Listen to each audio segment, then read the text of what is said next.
The conclusion of the Australian Grand Prix has left the motorsports community in a state of perplexity and bewilderment. Fans are clamoring for explanations regarding the contentious circumstances that unfolded during the race, with the FIA yet again taking center stage for all the wrong reasons. The red flagging of the race, with only 2 laps remaining, has sparked a fierce debate, with many questioning the decision-making process of the governing body. To make matters worse, Carlos Sainz was dealt a dubious 5-second penalty, leaving him as the biggest loser of the race. But that's not all. The second restart of the race has raised eyebrows throughout the paddock, leaving many to wonder if the FIA is struggling to find common ground with the drivers. As the dust settles, it's becoming clear that the flawed system of the governing body is at the heart of this issue.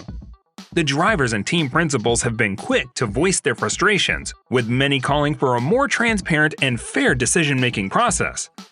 The FIA must address these concerns if it hopes to maintain the respect and trust of the motorsport community. The Australian GP has left us all scratching our heads in a state of utter perplexity. Max Verstappen may have clinched his first ever victory in Melbourne, but as per usual, controversy seems to follow the Dutchman wherever he goes. It's as if fate conspires to ensure that whenever he achieves a milestone, there's always some kind of uproar. This year's race was a prime example of that. With not 1, not 2, but 3 red flags and 2 standing restarts, the FIA has succeeded in putting the entire sport in a precarious position. Many fans are on the verge of giving up on Formula One altogether. To make matters worse, the first restart of the race proved disastrous for Russell and Sainz. They entered the pit lane under the safety car, only to be caught off guard by the unexpected race flagging. It was a crushing blow for both drivers, but it was nothing compared to the agony that Russell had to endure. The young driver was forced to end his race early due to reliability issues with the W14, a situation that Mercedes needs to pay closer attention to. After all, Stroll faced a similar issue with his Mercedes engine in the previous race. It's a worrying trend that cannot be ignored. Everything begun with a stoppage on lap 7 due to debris on the track after Alex Albon's Williams took a tumble on turn 6.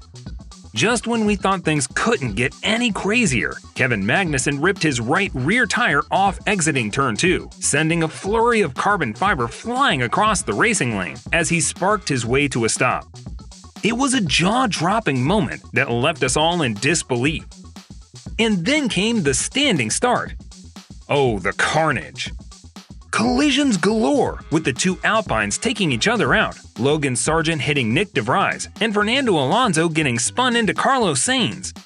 It was absolute madness, the kind of stuff that makes you question whether you're watching a race or a demolition derby. It was pandemonium. As expected, another red flag waved, sending the already frenzied race into complete disarray. But with only 1 lap remaining, confusion reigned supreme over how to determine the restart order and finish the final lap behind the safety car. The FIA was in a bind, and it showed. After much deliberation, the decision was made to resume the race in the same order as the previous restart, minus the poor cars that had been mangled beyond recognition. It was a move that worked out in favor of Fernando Alonso, who found himself back in the game in 3rd place. And let's not forget Lance Stroll and Sergio Perez, who were able to breathe a sigh of relief as they avoided elimination after going off track on the previous restart. Toto Wolff weighed in on the madness that was the Australian Grand Prix finale, stating that he had no qualms with how the rules were interpreted by race control. We looked it up. It was the rulebook. It was a bit confusing, but it was like it's written down, he told media, including PlanetF1.com, in the Melbourne paddock on Sunday evening. Obviously, these results like this are good for some teams and bad for others, but if you throw a red flag and you have a crash with a lap to go? Toto Wolff is all about the clarity. While George Russell had his dreams crushed under the first red flag, Wolff was still chill about the FIA's decision. For him, as long as everyone is clear about what's going on, then the show must go on. He thinks that the restarts are an epic source of entertainment, so long as we all understand what's going on. Both red flags. We didn't see them coming, he says nonchalantly. Wolff knows that understanding the difference between a safety car, a VSC, and a red flag is important for future reference. He thinks that either a VSC or a safety car could have been applied to the incidents at hand. But hey, as long as it's clear how it's being interpreted, it's all good. I think why Formula One is so successful is because it's sport and we follow the rulebook, he adds. But that gives great entertainment, and I think, as long as it's clear how this is being interpreted, I'm fine.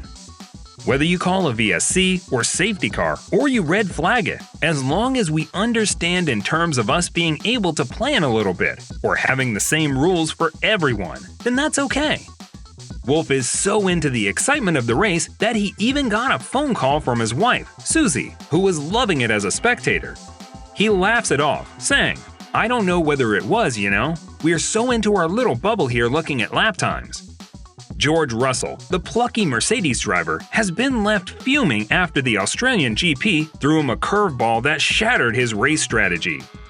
The Brit was leading the pack when Alex Albon's crash necessitated a safety car on track. But Russell, ever the strategist, seized the opportunity to drive into the pit lane to change his tires while the rest of the drivers stayed out. The move was a calculated risk that would have seen Russell gain an edge over his rivals, including his own teammate Lewis Hamilton and Red Bull's ace driver Max Verstappen. However, fate had other plans in store as a red flag suddenly brought the race to a halt. Russell's meticulous plan went up in smoke as the pit stop was rendered pointless. I thought the red flag was totally unnecessary. There was obviously quite a bit of gravel on the track, but there was a clear racing line. We've seen it far worse in the past. It's sort of reminiscent of the decision last week in Saudi to bring out the safety car when the car was totally off the track. So, I don't really know what's going on with some of the decisions at the moment. We are all trying to work together with the FIA to improve things, but it's seemingly a bit of a challenge.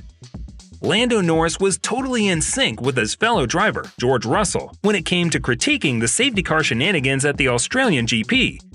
The McLaren hotshot went a step further and highlighted the absolute peril at the second red flag restart, a moment that could have turned his entire race upside down.